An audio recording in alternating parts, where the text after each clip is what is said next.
Olá, tudo bem? Bem-vindos a mais um episódio do Customer Success by Lui, nessa nossa temporada do Lado Difícil. E eu sou o Lui Von Holleben e hoje estou com uma pessoa muito especial, queria trazer faz muito tempo, o Rafael Farinaso. O Farinaso, a gente vai falar sobre o lado difícil de construir um bom produto.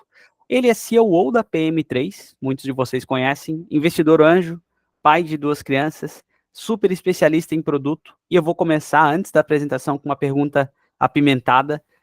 Farinaso, em sua opinião, como é que AI, a inteligência artificial, influencia e vai influenciar na construção de produtos cada vez melhores?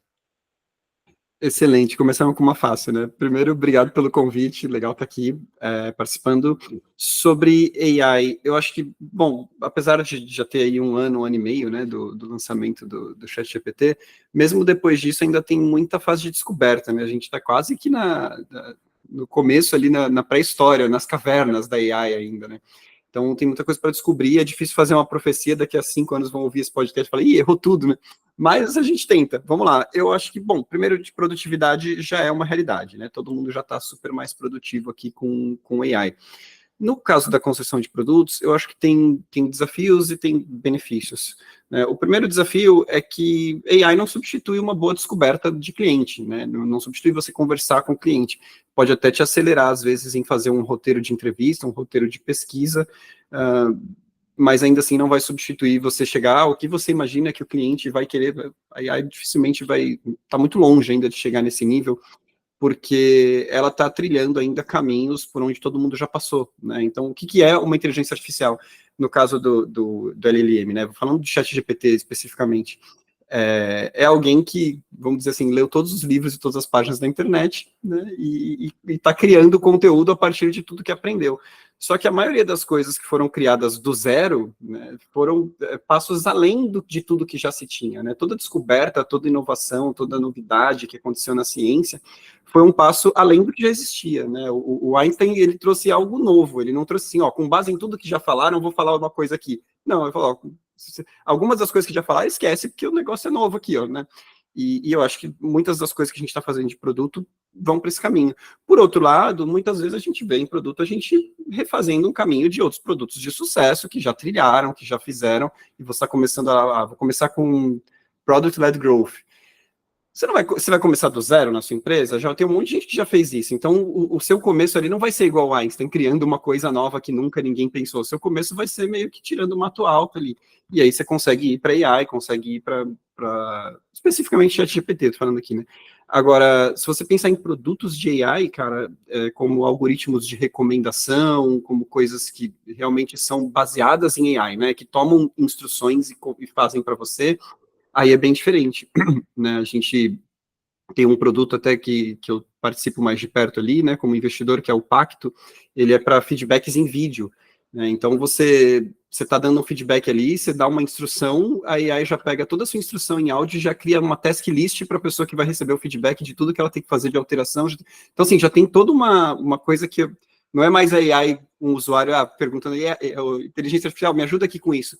Não, já está embedado no produto, né? E já está trazendo uma novidade de uma maneira ali que está gerando uma produtividade, está gerando uma certa criatividade, né? Então, imagina, você tem alguém anotando para você, né, durante uma reunião, durante um feedback que você está dando em áudio, isso te permite ser mais criativo, porque você não está tendo que parar para anotar toda hora, você está seguindo um fluxo de pensamento, né? Então tem muita coisa realmente para acontecer, e acho que só tomar esse cuidado de, né, assim, quero colocar IA no meu produto, mas para quê? Não sei, está todo mundo usando, né?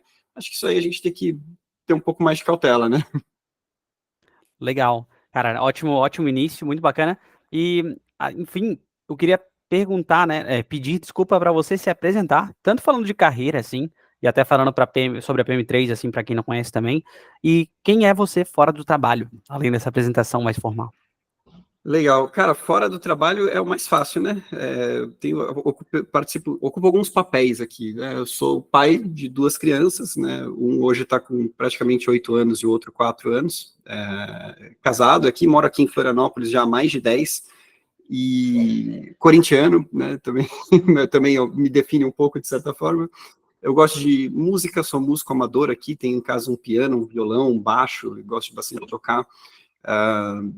E, enfim, e ouvir música o tempo todo, né? Sou autista diagnosticado na vida adulta, então isso me fez descobrir uma série de coisas sobre mim também, tenho descoberto todo esse mundo da neurodivergência, da neurodiversidade nos últimos 2, 3 anos, tem sido super bacana me conhecer mais. No geral, sou um grande fã de autoconhecimento, né? E sou qualquer coisa que me explique um pouco mais sobre quem eu sou e sobre como eu funciono e sobre como eu posso ser melhor me interessa, né? E isso foi um diferencial na minha carreira também, né? Então, eu comecei a carreira, estou formado em marketing, comecei como redator, né, e graças a um grande autoconhecimento que eu tive na época ali, né, um certo nível de autoconhecimento que eu tive na época, descobri que eu não queria ser redator, né, percebi que aquilo não era para mim, não tinha a ver com a minha vocação, com o meu propósito, fui buscando o meu propósito. Acho que dos 20 aos 30 anos foi uma busca de propósito, né, de entender qual era a minha vocação, o que eu queria fazer da minha vida, o que eu queria contribuir no mundo. Então, eu passei por projetos, passei por operação, empreendi, deu errado, faliu, mas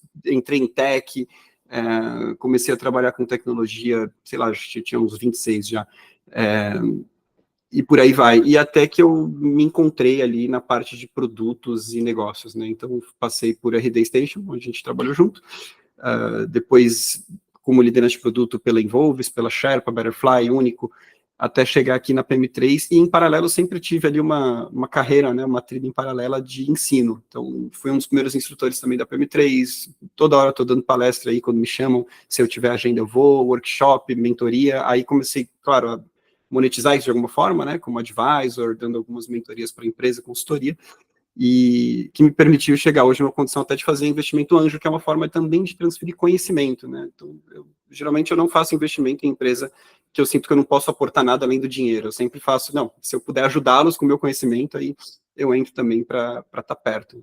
E essa tem sido a minha rotina hoje. Na PM3, acabei, né, saindo um pouco de produto diretamente como CEO.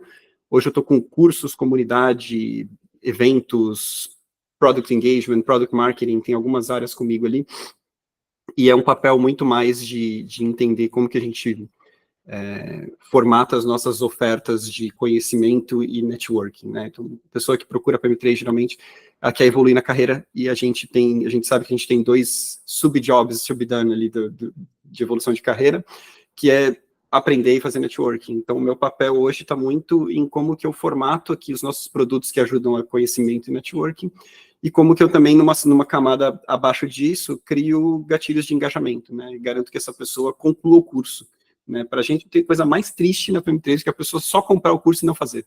Cara, de verdade, assim, eu preferia que a pessoa não comprasse, assim, eu quero que ela termine. Então, a gente tem toda uma camada ali de como que a gente faz para terminar o curso, ou, né, agora a gente tem alguns produtos que não são exatamente cursos, são mais acompanhamentos, e aí a gente está indo mais nessa linha também. Cara, muito legal. Uma carreira fantástica. E até sobre o M3, uma pergunta, uma curiosidade. Tem muita gente fora de produto, ou que não tem Product Manager no LinkedIn, pelo menos, procurando e fazendo os cursos em geral? Chega a C-Level, Founder, chega a pessoas curiosas ou pessoas de outros setores, assim? Tem. A gente, inclusive, a gente até esse ano, a gente expandiu de Product Management para produtos digitais em geral.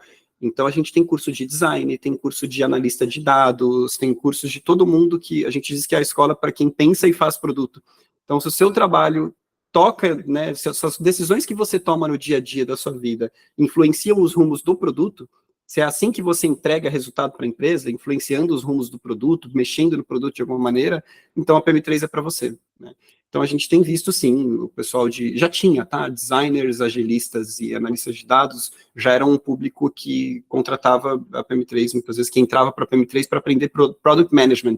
E a gente falou, não, cara, a gente tem um gap de mercado, e até nem só falando da PM3 aqui, parece um jabá, mas na verdade é um entendimento de mercado que eu acho que as pessoas precisam ter, assim, de ensinos muito baseados em técnicas e ferramentas e pouco em negócio, né? Quando você fala negócio é uma palavra estranha, né? Eu gosto bastante do Naval Ravikant, ele fala, não existe essa disciplina negócios, né? Existe psicologia do consumidor, existe microeconomia, existe uma série de coisas, negócio não é nada. E é verdade, a gente percebe quando a gente fala assim, negócios, ninguém se reconhece. A pessoa de marketing fala, não sou eu. A pessoa de CS fala, não sou eu também, né? E, no fim, negócio não é ninguém, né? Fala, não, peraí, calma aí, o que é negócios, né? E a gente tem vindo muito com essa pegada, assim, beleza, você vai fazer product design, mas você vai fazer um product design orientado a resultado, orientado a impacto, orientado a, de alguma maneira, refletir em métricas que são importantes para a sua organização. Como é que você... Ah, mas eu represento o usuário, eu represento a experiência do usuário. Legal, como é que você faz uma experiência de usuário tão legal a ponto de dar retorno? Você tem que ter essa mentalidade de retorno sobre o investimento de alguma forma. E a gente tem sido, a gente está sendo hoje essa escola, né? Como é que, independente da sua disciplina, eu vou te ensinar a ferramenta, eu vou te ensinar a fazer uma árvore de oportunidades, vou te ensinar a fazer um PROC-V, a te ensinar a fazer alguma coisa no Power BI, se você é analista de dados.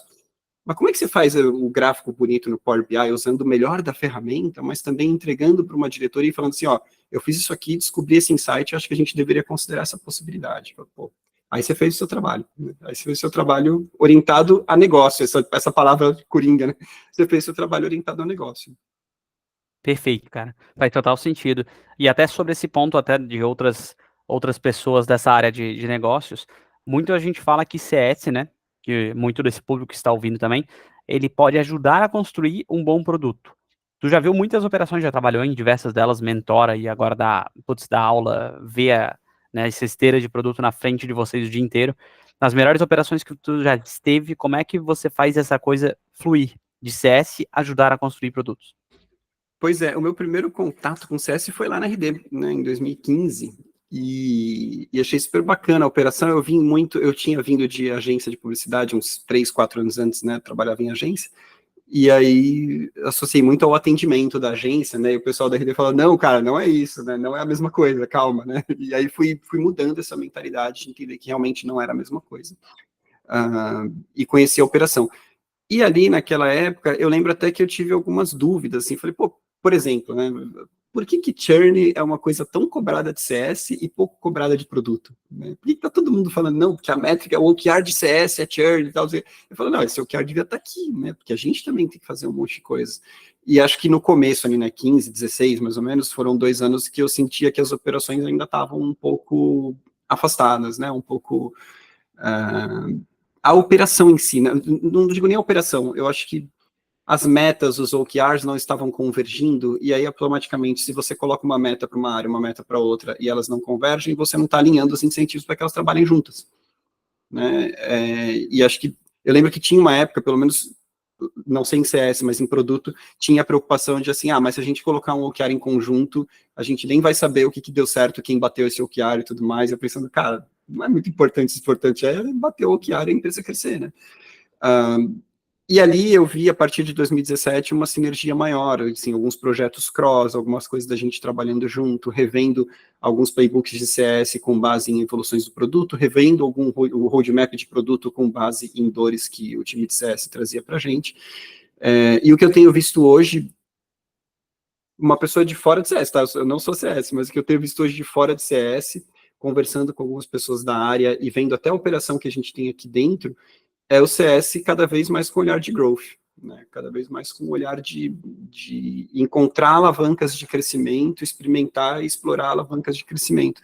Era uma coisa que, apesar de não expressar com essas palavras, a gente já fazia lá na RD, né, 7, 8 anos atrás, quando a gente pensa em alguns experimentos de produto que às vezes até a gente, PM, puxava alguns CS e falava, cara, você consegue rodar isso aqui manualmente? Você consegue fazer isso aqui com planilha, com 2, 3 clientes, só para a gente ter um aprendizado? Isso já acontecia informalmente, né, para a gente encontrar essas alavancas ali, né? Então, do ponto de vista de produto, que dor que eu vou ter sempre, né? Vou ter dor de formação de hábito, né? Vou ter a dor da pessoa se habituar a usar o meu produto, né? Então, você, por exemplo, tem um produto de RH ali, né? Como é que você faz o líder se habituar a usar? Porque você vendeu para o time de RH, o RH está super engajado, mas tem uma série de coisas que o líder precisa usar também. E aí, como é que você engaja essa pessoa a ter o costume, por exemplo, de fazer, nem sei se tem essa funcionalidade, mas de fazer um one-on-one por dentro da sua plataforma e não por fora, né? E não no Google Docs, por exemplo, né? Como é que você leva essa galera para usar o seu produto? Como é que você forma esse hábito? Como é que você... E isso começa, de certa forma, em CS, porque CS está vendo essas objeções, está vendo ali as dificuldades do cliente no dia a dia, né? Quando você tem um vetor ali de sucesso para o cliente, você está vendo quais são os entraves, quais são as dificuldades que ele está tendo para obter aquele sucesso, e você está levando isso para o produto, só que o produto tem que, de alguma forma, pegar isso em escala e depois fazer um discovery, né, e entender. Mas não deixa de ser onde é que a gente está achando aqui alavancas de crescimento para engajamento. né? E o engajamento, geralmente, ele se reflete em renovação, ele se reflete em LTV, se reflete em upsell, se reflete em uma série de coisas. A questão é não perder esse tracking, né, do funil do cliente e o CS entender ali em que ponto do funil que ele está entrando para realmente criar uma alavanca de crescimento. Mas isso, de novo, estou falando de fora de CS, é a minha perspectiva de produto, né? Muito o que eu, produto, espero de uma área de Customer Success. Cara, perfeito. E a Convênio agora tá, né, agora não, faz um ano já, mas com one-on-one, PDI, etc. E realmente, né, o gestor tem que ser mais incluído ao longo do caminho e até colaborador também, né? O colaborador pode estar, né, visitando todos esses dados, então Exatamente. ótimo ponto das camadas. E, cara, decisões erradas na construção de produto, a gente sabe que podem significar até a vida da empresa. Tem muita startup nos ouvindo, né? Muita gente que vem via esse mundo startupeiro aqui nesse podcast. Então, quais erros você mais vê por aí que impactam o produto? Não sei, o lançamento de uma feature que não bombou, né? Ou um produto como um todo que, cara, não teve um fit com o mercado, não passou da fase de PMF, caiu no abismo e coisas desse tipo. Quais os erros tu vai mais ver por aí, cara? Olha, primeiro, querer construir feature. Acho que é o primeiro erro, porque será que seu produto precisa de mais funcionalidades, né? Pensa que cada funcionalidade que você faz quando você lança é só o começo, porque agora você tem que explicar para o cliente como aquilo funciona, por que aquilo é legal, por que ele deveria usar, você tem que engajar o cliente. Às vezes você tem todo um esforço de engajamento em cima da funcionalidade que o cliente nem queria aquilo, né? Então, essa primeira mentalidade, assim, né, que produto evolui o produto. Então, evoluir o produto significa o quê? Significa colocar mais coisa nele. Não, às vezes significa tirar coisa dele. Às vezes significa focar em coisas que realmente estão dando certo, né? Cada funcionalidade que você coloca nova no seu produto, você tem que buscar o product market fit daquela funcionalidade. Mas meu produto já tem PMF, mas aquela funcionalidade ainda não, você acabou de lançar, você não sabe se ela vai ter market fit ali dentro. Então, às vezes você tem um produto, né, que é um erro que eu vejo muito comum, principalmente como investidor, né, porque eu pego a empresa num early stage. Aí a empresa chega lá e constrói um negócio, acha product market fit no produto, e ela começa a colocar um monte de coisa em volta que não tem product market fit. Aí vira aquele produto que é muito bom numa coisa, e tem um monte de coisinha que você tem que dar manutenção de código, você tem que engajar as pessoas naquilo, você tem que fazer um monte de coisa. Fala, não, cara, mas as pessoas, no fim das contas, usam o meu produto para essa parte central, né? Você lembra na RD mesmo, o esforço que foi, mas ali eu acho que foi válido, obviamente, né? Não tem a ver com o que eu tô falando, mas a galera comprava, assinava a RD Station e usava só e-mail, né? A gente, não, mas tem que usar landing page, tem que usar o fluxo, tem que usar... Ali eu acho que foi válido porque tinha uma tese por trás do que a gente queria que a pessoa fizesse para obter sucesso. Mas tem produto que vê esse caso da RD, por exemplo, ou algum caso similar, e fala, vou fazer igual, né? Mas peraí, qual que é a tese? Realmente isso aqui responde a uma jornada em que a pessoa tem que percorrer várias sucessivas vezes ali, né? Gerar lead, relacionar, tal, vender. Ela tem que percorrer aquilo sucessivas vezes para ter sucesso. E aí, realmente, se você, em um desses pilares, você não oferece nada, você está quebrando, né, essa jornada de sucesso. Muitos produtos são ao contrário, ele cria já uma jornada de sucesso, ele fala, deixa eu criar essa outra jornada aqui, deixa eu criar essa outra jornada, deixa eu criar... E daqui a pouco o cliente olha aquilo e fala, não sei o que eu faço aqui dentro, vou fazer só o que eu tinha pensado em contratar mesmo, aí fica usando só aquela funcionalidade principal, né? Então, essa visão, acho que é um grande erro de produto, né? Tem que matar a funcionalidade, tem que fazer as coisas para jogar fora mesmo, porque se não der certo, você prefere ter perdido 6 meses para construir ou 2 semanas? Mas aí você faz em 2 semanas e dá certo. Aí você constrói em 6 meses melhor, né? Você faz um rollout parcial ali no começo, deu certo, funcionou, vamos fazer isso aqui. Só que eu acho que esse erro também, se eu puder complementar com outro, ele vem muitas vezes de uma necessidade ali do time executivo de preencher um roadmap de uma maneira, né, que faz com que o time não consiga se debruçar num problema por mais do que 3 meses, muitas vezes. Né? Então, assim, o problema agora sei lá, é o one-on-one, as pessoas não estão fazendo o one-on-one direito. Então, a gente constrói a funcionalidade de one-on-one, daqui a pouco a gente vai embora dela e vai fazer a outra agora, vai fazer a de PDI. Fala, não, peraí, vamos ficar aqui, né? Vamos ficar mais tempo aqui, né? Existe um imediatismo ali, uma noção errada de que a partir do momento que você lançou a feature, você pode partir para a próxima, né? Então, acho que precisa recombinar ali, né, entre diretoria, executivos, negócio e produto, e CS, etc., de que assim, não, a gente vai ajudar o cliente a resolver isso aqui, enquanto a gente não chegar num nível aceitável de solução para esse problema, a gente não vai para o próximo. né? Mas parece que tem sempre o próximo objeto brilhante ali atraindo a nossa atenção e a gente quer ir para o próximo. Então, isso é um erro muito comum, muito comum. Cara, fantástico, fantástico, muito bom. E sobre essa questão de figura de PM, né? Sempre é um alvo de discussões. Às vezes sai, nossa, saiu no Lenny's podcast que alguém falou que PM é inútil, que não tem que ter, que já deu certo. Já... E outro falando que o PM, na verdade, de 2024 e 2025 é outra. Sempre tem essa questão de alguém falando, né? Até não só em PM, né? Venda, CS, né? O novo, o velho e coisas desse tipo, para gerar esses cliques, essa audiência, né?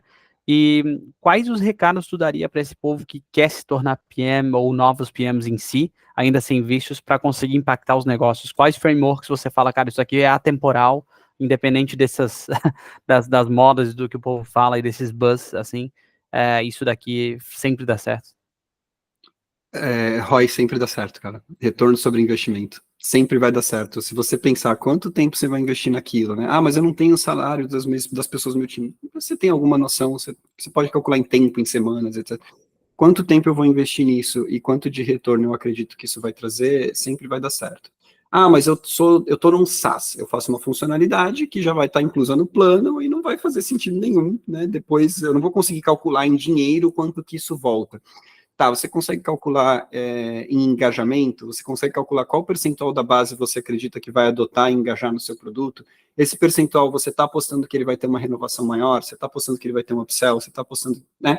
Então, de alguma forma, você se conectar nisso, né? Tem um frameworkzinho que eu gosto bastante, que é a árvore de métricas, que você parte lá em cima da métrica principal da empresa. Se for um SaaS, geralmente é LTV sobre CAC. E aí você vai desdobrando, beleza, se eu quero um LTV sobre CAC maior, o que eu preciso fazer? Bom, de um lado eu preciso aumentar o LTV, do outro lado eu preciso reduzir o CAC. Né? Quase sempre PMs estão no lado de aumentar LTV, mas muitas vezes estão em reduzir CAC também. Né? Algumas vezes estão em reduzir CAC. Ah, no LTV, como é que eu aumento o meu LTV? Bom, eu posso trazer mais receita, eu posso melhorar o meu COGS, posso diminuir o meu COGS. Né? Às vezes você está em produtos ali que estão otimizando a operação de modo a diminuir o COGS. E por aí vai. Então, de alguma forma, você encontrar quais são as métricas que você está impactando e seguir o caminho da árvore até lá em cima, vai te ajudar a pensar em ROI, vai te ajudar a pensar em retorno sobre investimento. Então, essa é a primeira dica. E a segunda dica, leve as coisas até o final. Eu gosto bastante quando eu vou num processo seletivo e a pessoa tem um side project. Projetinho paralelo que ela toca, às vezes sozinha, às vezes com mais uma amiga, um amigo, e que ela leva as coisas até o final. Porque se você tem um side project, vamos supor, você tem um podcast. Né? Ah, eu tenho um podcast. Beleza, você precisa divulgar o seu podcast, você não sabe arte, você vai aprender a mexer no Canva. Mas eu não sei nada de Instagram, mas você vai aprender, porque você precisa divulgar o seu podcast. Ah, mas eu não sei nada de edição, você vai ter que aprender ou contratar alguém. Então você precisa levar as coisas até o final. Quando você tem essa mentalidade, você não tem mais aquela cabeça de meu departamento, sabe? Não, eu fiz até aqui, né? Você tem, imagina seu podcast, elas falam, não, eu fiz até aqui, agora a arte do Instagram eu não sei fazer. Fala, bom, só tá você sozinho, se você não sabe fazer, ninguém vai fazer. E aí não vai ter. Então, essa capacidade de levar as coisas até o final, você pode demonstrar isso com side project, se você está migrando para a área. Né? Tenta descolar um tempinho para fazer algum projeto no code, low code, alguma coisa assim, né? Ou se você tiver alguma amizade ali com alguém de programação, fazer um projeto simples, mas que você consiga levar ele até o final e você consiga mostrar de forma que assim, olha, eu descobri isso aqui, eu vi que as pessoas queriam fazer esse negócio desse jeito, eu criei essa ferramentinha aqui, botei no ar. Não está monetizando, mas tem gente usando. Né? Então, tem um side project meu gratuito que está desde 2018 no ar. Eu já tenho uns 3 anos que eu não mexo nele, mas ele está no ar até hoje, que é uma ferramenta de perguntas e respostas tipo Slido, sabe? É um concorrente de Slido, chama OneAsk. Ele é gratuito, ele sempre foi, desde 2018. E ele está lá, oneask.co.uk. A gente até fez gringo, a gente pensou, vamos já começar international. Mas, enfim, a gente fez lá o OneAsk. Ele está no ar até hoje, não está monetizado. Foi um negócio que a gente fez, botou até o fim lá, e eu pago a hospedagem dele até hoje lá, e tá tudo bem, né? Então, o que é isso? A gente viu um problema, a gente resolveu o problema, a gente botou no ar, a gente parou de fazer feature porque a gente entendeu que a gente tinha resolvido o problema, e ele está lá no ar até hoje, e eu provavelmente não vou voltar. Né? Então, esse é o papel de produto, você pegar um problema que tenha uma oportunidade de retorno, né, uma oportunidade de negócio atrás dele, não é qualquer problema, né? Tem muito problema que não dá lucro resolver, aí você não resolve, né, por enquanto. É uma longa história, acho que esses daí geralmente ficam para o governo, mas enfim, os problemas que dão lucro de resolver, eles vão para a iniciativa privada, e aí você vai lá e resolve eles daquela forma, e tem algum retorno com aquilo. E aí você mostra para as pessoas que, assim, eu sei resolver problema e eu sei levar as coisas até o final. Só com isso aí, você já está entre os 15% melhores PMs que eu conheço. Cara, animal, fantástico, tudo a ver com ROI. E lembrando nossos merchants patrocinadores, né, Customer X, a plataforma mais completa para aumentar a produtividade dos times de CS e relacionamento. Plataforma Opens, personalize cada interação com seu cliente e aumente a eficiência do seu time com IA. E Águia Leão, a primeira boutique de aceleração que a sua empresa precisa para ter um crescimento acelerado e previsível. Passando o merchan, cara, falamos de ROI um pouco, né, sobre nessa resposta sobre PM e tal. E eu ouvi você falando num podcast, eu tava no avião, assim, e eu ouvi vocês falando sobre Drucker e Kotler, os pais da administração moderna e todo esse povo e tal, e não sei o quê, e trazendo isso numa esfera de produto e de negócio, que eu fiquei, cara, como é que eu nunca tinha pensado nisso, assim, sabe? E até pensei, cara, preciso reler esse feijão com arroz, essa fonte, essa coisa que todo mundo já ouviu, né? Todo mundo já aprendeu, mas é sempre bom. Por que que você cita esses caras? O que que você acha que tem sentido sobre isso tudo que a gente tá falando? Legal, cara. Eu cito porque foi a minha base. Quando eu fui fazer marketing, eu vou entregar a idade aqui, eu entrei na faculdade em 2003. Em 2003, bom, inbound marketing foi surgir em 2007, 2009, né? Em 2003 mal se falava, né, de o que se fazia na internet, no digital, era spam, e é isso aí, né? Praticamente já tinha ali alguns e-commerce, mas no Brasil, né, era tudo muito novo. Então a minha base toda de marketing foi o offline, né? Foi o produto físico. Foi fazer pesquisas, focus group, etc., com ciclos de lançamento, às vezes que você botar uma nova linha de sabão em pó no mercado era 2 anos, né? Então, eu comecei ali, né, nos produtos físicos. E quem já falava sobre isso desde a década de 60, 50, em alguns casos, eram esses caras. Era o Drucker, era o Kotler, era uma série de outros pensadores, mas principalmente esses dois. O Drucker com gestão, né, com management, com gestão por objetivos, e o Kotler muito mais com o mix de marketing, que nem é dele, né?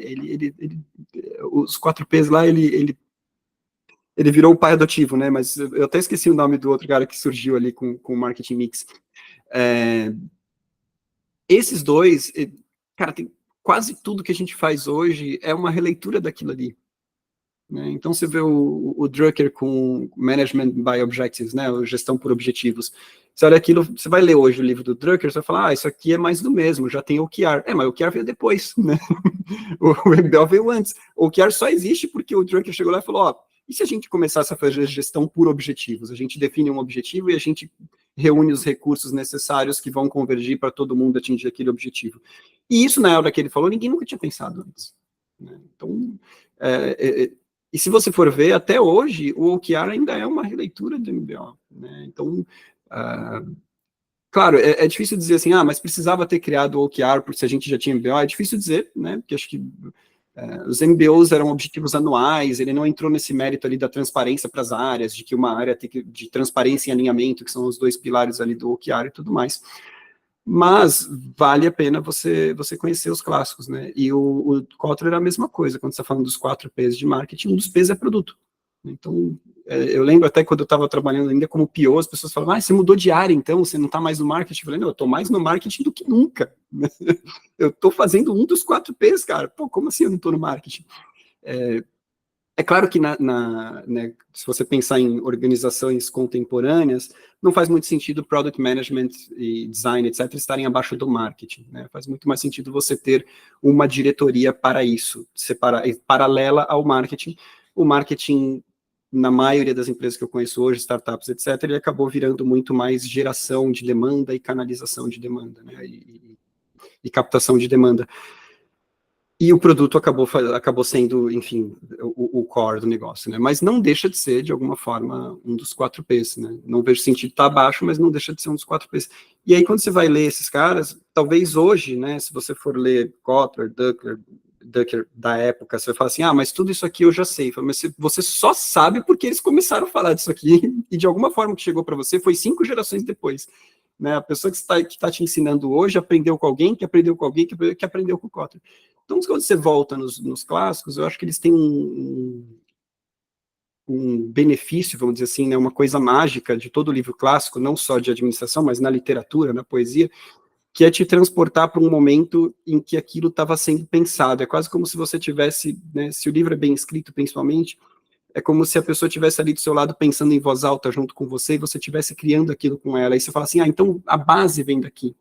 Né? Você pega ali os conceitos, você pega assim, ele usa uma palavra e ele fala assim, por essa palavra a gente entende que o significado dela é esse, o conceito dela é esse. Você fala, agora entendi, né?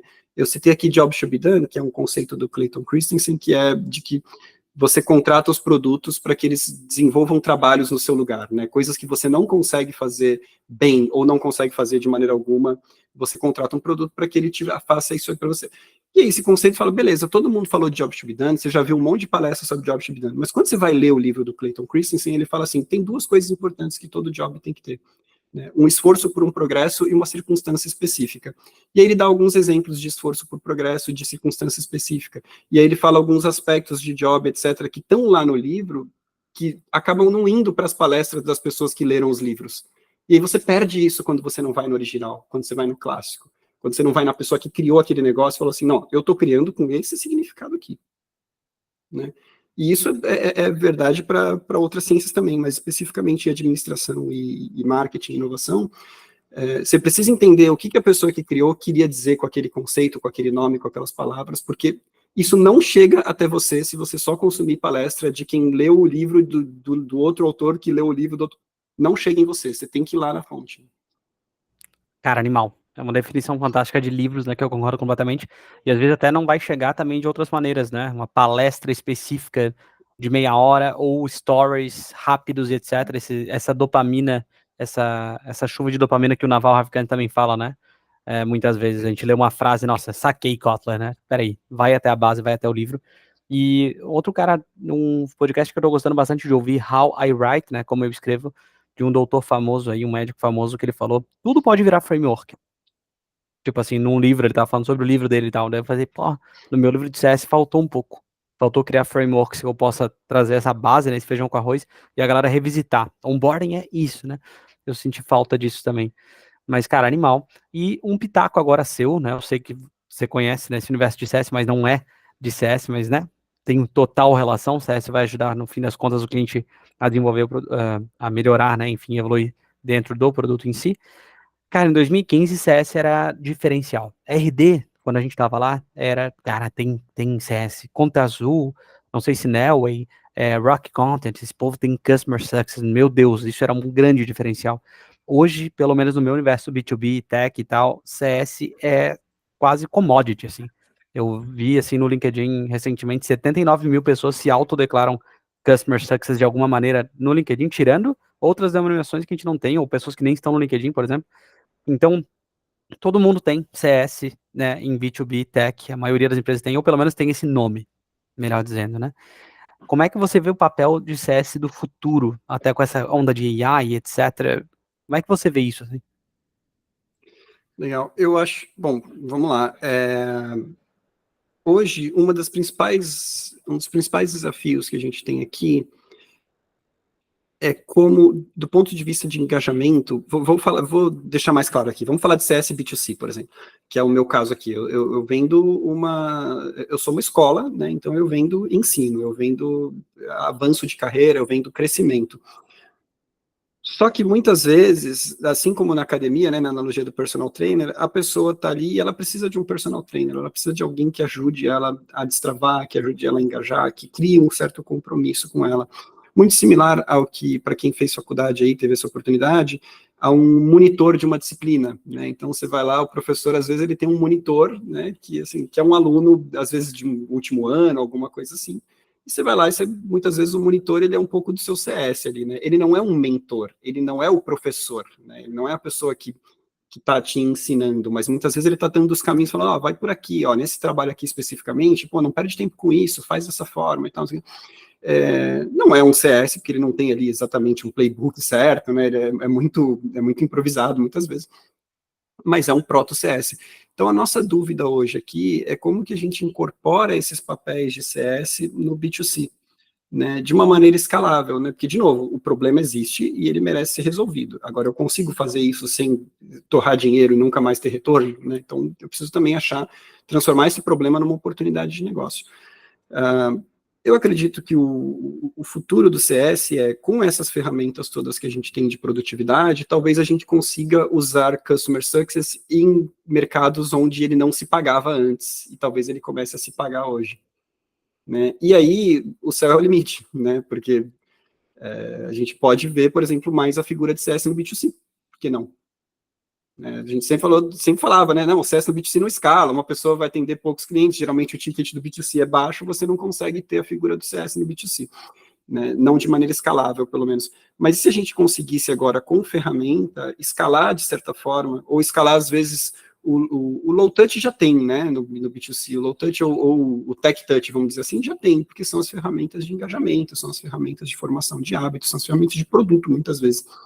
Quando você sai do tech touch e você começa a precisar de um human touch, né, seja um one-to-many, um one-to-one, às vezes até em alguns casos, como é que você faz isso se pagar? Você faz isso se pagar com ferramentas, com processos, com procedimentos, com uma série de coisas, com toda uma camada tech que está por trás daquela pessoa que é o human touch do cliente. Né? Então, como é que a gente faz toda essa ferramenta dar suporte suficiente para que essa pessoa escale de alguma maneira? Né? Ela ainda vai ter 40 horas semanais de trabalho, mais ou menos, né? Ela ainda vai ter 160 horas no mês, então, vamos supor, se ela fizer uma entrevista por mês, né, uma conversa por mês, são 160 clientes, a gente já não precisa pensar dessa forma, né, porque, de certa forma, você consegue combinar ali Tech Touch e uma série de ferramentas de produtividade. Então, o primeiro ponto, eu acho que a gente vai ver CS em lugares onde antes ele não se pagava e agora ele vai começar a conseguir se pagar por conta dessas ferramentas, né. E aí, por conta disso, o teu papel já é o primeiro lugar, né? Se as ferramentas te tornam uma pessoa mais produtiva, você tem que saber trabalhar assim, né? E parece simples, né? Falar, não, a ferramenta vai me tornar mais produtiva, então eu vou entregar mais coisa. Não é verdade, porque o nosso cérebro não evolui tão rápido quanto a tecnologia. Então, assim, você vai ter que, de alguma forma, aprender a controlar a ansiedade e trabalhar com alto volume de informações e deixar que a camada tech faça algumas coisas para você. Né? E você vai ter que ser uma pessoa organizada, disciplinada e produtiva também cada vez mais, porque não adianta nada a camada tech te oferecer tudo isso e você no seu dia a dia ser uma pessoa desorganizada. Né? E para isso, para você conseguir, né, exercer o seu papel. Então, além disso, por último, acho que o componente humano, né, isso realmente vai ser ali que a gente vai entregar o diferencial, que o CS vai entregar o diferencial dele, porque se você tem toda uma camada te deixando mais produtivo, toda uma série de processos, procedimentos e uma camada tech te permitindo fazer mais coisa, qual que é o teu diferencial? Né? Por que as pessoas ainda precisam de um CS e Human Touch e não fazem tudo com Tech Touch? Porque a gente ignora a máquina, a verdade é essa. Você recebe um e-mail lá, você deleta. Você recebe mensagem no WhatsApp, você deleta. Você entra no software, você recebe um pop-up, você fecha ele sem ler, né? A gente não presta atenção, a gente não quer prestar atenção em tecnologia. As pessoas não estão afim de ouvir a tecnologia falando com elas, muitas vezes. Mas quando tem um ser humano falando, existe aquela conexão natural de mente para mente, de coração para coração, que a pessoa para e presta atenção. E ali assim, então eu estou aqui só para ser uma pessoa legal. Não, você está aí exatamente porque as pessoas precisam disso para ter sucesso. Elas precisam de se conectar com um ser humano, com alguém que seja como elas, que entenda o que elas estão fazendo e que entenda a realidade delas, os problemas dela, para que elas consigam ter sucesso. Né? Você não está ali só para ser, as pessoas não gostam de falar com robô, então me colocar aqui. Não, te colocar aí para você se conectar e para você ajudar a pessoa de uma maneira, né, até emocional, muitas vezes, a avançar e a ter sucesso. Então, esse componente humano vai ser necessário. Estou vendo cada vez mais a gente precisando de CS que tenham esse componente humano ali de comunicação, de autenticidade, de saber conectar e tal, que hoje a gente cobra muito de vendas, né, e a gente já cobra de CS também um pouco, mas eu acho que a tendência é cobrar cada vez mais que o CS seja uma pessoa madura, uma pessoa que se conecta, uma pessoa que cria relacionamento, né. Hoje, esse CS já é o CS que vira sênior, que vira líder, etc. Mas daqui a pouco isso vai ser exigido já do júnior que está começando, né, cada vez mais. Perfeito, cara. Ótimo. Então, para acabar, esse podcast foi muito, muito ROI aqui gerado, sinceramente, cara. Às vezes eu fico pensando quando a pessoa tá falando, nossa, isso daria um bom corte, ou vou pegar isso e vou transformar num episódio futuro do podcast, só com essa pergunta, né? Acho que vai ter que fazer o episódio inteiro aqui com você de tanta coisa boa. E vamos pro ping-pong final, o nosso querido ping-pong aí, um misto de Astela Playbook com Tim Ferriss. Quem te influenciou? Das pessoas que ninguém conhece, meu pai e minha mãe. Meu avô, por aí vai, né? Mas, infelizmente, nenhum deles está no LinkedIn, você não pode segui-lo, você não pode ouvir o que eles têm a dizer, mas foram grandes influências para mim. Das pessoas famosas, eu acho que eu tenho um único famoso, assim, que me influencia até hoje, que é o Ayrton Senna. Tá? Apesar de ter morrido há mais de 30 anos, praticamente. Eu gosto muito do Ayrton Senna, eu leio a biografia dele e falo, cara, que pessoa incrível, porque ele conseguiu juntar alta performance, técnica, foco, disciplina, com ser uma pessoa legal, uma pessoa do bem, né? Uma pessoa que queria fazer o bem para os outros. Ele arrumava briga, ele lutava pelo que ele acreditava, obviamente, ele não era aquele bonachão legalzão que todo mundo gosta, porque de vez em quando você tem que incomodar as pessoas mesmo para conseguir fazer as coisas que são justas, que são certas. Mas ele sabia fazer isso num tom muito bacana, né? Então, para mim, foi uma grande influência. A partir daí, eu acho que são micro-influências, tá? Eu acho, minha maneira de pensar produto, por exemplo, eu vejo bastante o Clayton Christensen, tá? Uma grande influência. O Naval Ravikant é uma grande influência também. Eu gosto bastante das coisas que ele traz.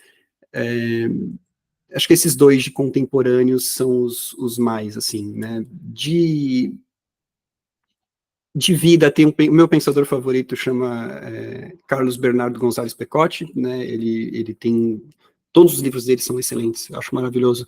E do ponto de vista de autoconhecimento também, acho que é a maior influência que eu tenho nesse sentido, né? De psicologia e autoconhecimento. E por aí a gente vai para áreas específicas, né? E no dia a dia eu tive bastante gente também, né? Por isso que eu falei, são micro-influências, não é aquela pessoa que olha e fala, nossa, eu quero ser como essa pessoa, mas que de certa forma me influenciaram a pensar diferente. O Marcel Almeida, CEO da PM3, né?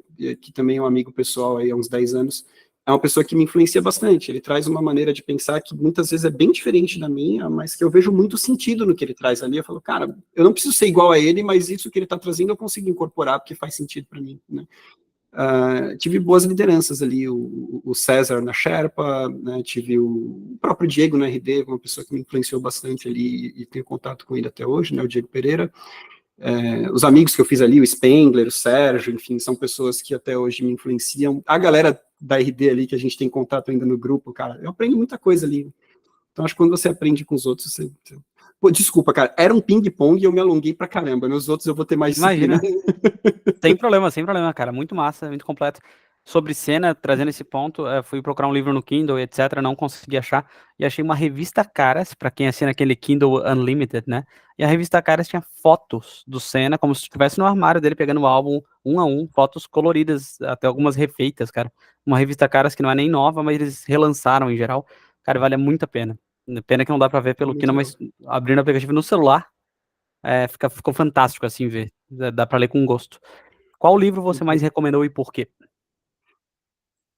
2, de negócios, O Lado Difícil das Situações Difíceis, do Ben Horowitz, por isso adorei aqui a série, né? E do ponto de vista, e pessoal, assim, de literatura, O Senhor de Sandra, do Gonzalez Pecotti, que eu citei antes. São os meus dois O senhor o favoritos. quê? O Senhor de Sandra, é o nome do personagem. O senhor É Alessandro, muito bom. legal. Ben Hortz, estamos juntos. O outro eu vou comprar, fiquei curioso. Qual frase você colocaria no outdoor? Pra todo mundo ver. Rapaz, que difícil. Cara, não sei, sobre o risco de me tornar um pouquinho coach motivacional aqui, mas vale a pena o esforço para se superar. Ele se paga, ele dá ROI, vamos dizer assim. Eu acredito muito nisso, assim, de verdade, não é papo de coach, cara. Vale a pena mesmo. É dolorido, mas vale a pena. Legal. Nos últimos 5 anos, quais novas crenças, comportamentos ou hábitos fizeram com que sua vida melhorasse, assim? Descobertas. Tirar da minha cabeça o pensamento de que o que eu estou vendo é mais do mesmo.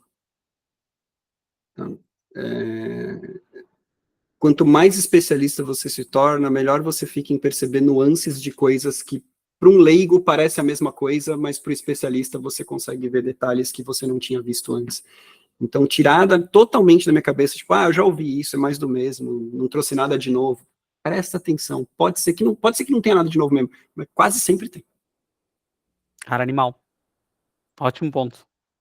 Às vezes, pegando o meu mundo, às vezes fala, não, suporte é reativo, CS é proativo. Putz, eu falo e ouço isso há 10 anos e pratico de alguma maneira. E às vezes vai dar uma palestra, esse é o momento wow da palestra. E tu fica pensando, caraca, o feijão com arroz é bom, né? Pra galera. É verdade. Que conselho você daria para alguém que deseja seguir uma carreira semelhante à sua?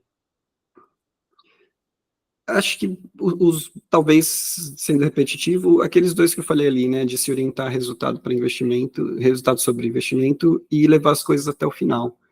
Né? Mas acho que, putz, cara, tem duas coisas que eu acho que todo mundo tem, que é o interesse genuíno pelo conhecimento e o interesse genuíno por fazer o bem para os outros. Todo mundo tem isso, cara. Até as pessoas mais canalhas que você já conheceu, elas provavelmente têm. Elas só sufocaram isso de um jeito que elas talvez não consigam mais encontrar, mas eu acho que elas conseguem, se elas se esforçarem. Acho que você se conectar a essas duas coisas, né, o seu interesse genuíno pelo conhecimento, por ser uma pessoa melhor, por saber coisas que você não sabia antes, e o interesse genuíno por fazer o bem para as pessoas, de novo, talvez para um leigo vai ouvir isso e vai falar, nossa, que ingênuo, mas uma dica, tem nuance aí, tem coisas aqui que você talvez não tenha. Pensa de novo, se você acha que eu estou falando mais do mesmo, pensa de novo. Esses dois interesses genuínos que você tem dentro de você fazem a diferença, e fizeram a diferença na minha carreira. Um conselho prático é comunicação, saber escrever e saber falar. Né? Aí, pensando em hard skill, assim, né, em skill mesmo, saber escrever e saber falar vai fazer a diferença enorme na carreira. Cara, animal, perfeito. Então, cara, foi muito bom, Farenazo, sinceramente, sempre é uma aula, um show. Obrigado pela participação. Vai ser muito legal. Vou mandar para muitas pessoas durante muitos anos, assim, esses episódios. Eu sempre acho que eles vão repercutindo, né? Como até os mais antigos aí. A gente vê muito disso. E, cara, quem quiser te achar aí, seguir também, achar a PM3, conhecer mais o trabalho de vocês, como é que faz? Legal.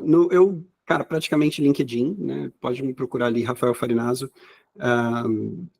As outras redes, Instagram é foto de família, etc. Então não tenho usado muito profissionalmente. E da PM3, cara, no nosso site mesmo, né?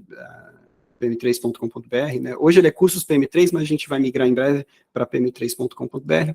Você consegue achar ali o que a gente está fazendo, né? E o que a gente está fazendo é exatamente isso, né? A gente fala que a gente é uma escola, mas dá até pena de chamar de escola, porque não é exatamente aquela escola em que você chega lá e faz uma aula e aprende. A gente está cada vez mais pensando em como que a gente acompanha a pessoa ao longo da carreira dela, ao longo do crescimento dela,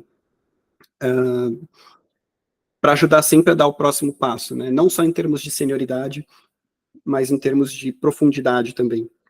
E esse tem sido o trabalho que a gente tem feito. Então, a partir do nosso site ali, PM3, você consegue ver, basicamente. E tem o nosso podcast, o Mesa de Produto, né? Ali a gente também, não sei se podia indicar outro podcast aí, mas a gente tem o Mesa de Produto e ali a gente vai discutir, né? Não concorre porque a gente não fala tanto assim de CS, a gente fala muito mais de produto design, né? Product Management Design, análise de dados, agilidade, liderança de produto e uma série de outros temas ali. Ali você vai ver sempre refletido, né, um pouco do que a gente está pensando e um pouco do que a gente está propondo para o mercado também. Cara, fantástico, muito bom. Vou deixar os links também na descrição. E, cara, quem dera ter outros 10 podcasts de CS por mim, meu Deus, o que falta é conteúdo assim mais profundo, né? Mas Verdade. animal. Obrigado de novo, Farinazzo, pelo tempo. Muito bom. Tchau, tchau. Até mais. Tchau, tchau.